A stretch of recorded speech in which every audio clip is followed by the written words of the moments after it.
এই যে আওয়াজগুলো শুনতে পাচ্ছ, শুনলে আওয়াজগুলো বুক কাঁপানো আওয়াজ। বুক কাঁপানো নয়, আমি বলবো তো হৃৎপিণ্ড কাঁপানো আওয়াজ। পুজো আজা অনুষ্ঠানে সবাই মজা করে, আমিও মজা করি, খুব ভালো। কিন্তু এত সাউন্ড যার কোনো লিমিট নেই। বিশেষ করে আমরা তো সকলে ইয়ং ছেলেরা প্রচুর মজা করি এই বক্সের গান শুনে। গান তো শোনা যায় না, শুধু বুপ বুপ বুপ।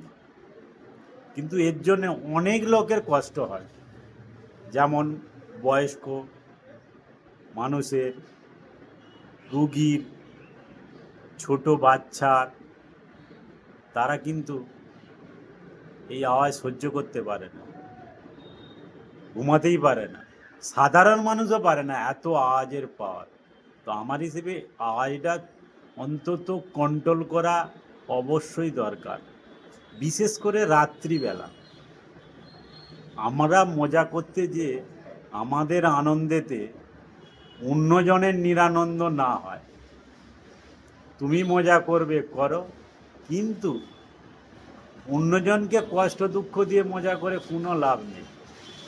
আর যার উপলক্ষ করে তোমরা নিয়ে আসছো, মজা করছো, সেও খুশি হবে না কোনো দিন। তো আমি বিশেষ করে বলবো আওয়াজটা কন্ট্রোল করো। আর 2 নম্বর, রাত্রে টাইম টেবিলটা যেন একটু ঠিক করো। এটা বিশেষ করে আমার প্রশাসনকে অনুরোধ রইবে। আমি আমার মতামত বললাম, আপনারা যে ভিডিওগুলো দেখছেন, আপনাদের কি মতামত এই ভিডিওর কমেন্টে রেখে যাবেন। ধন্যবাদ।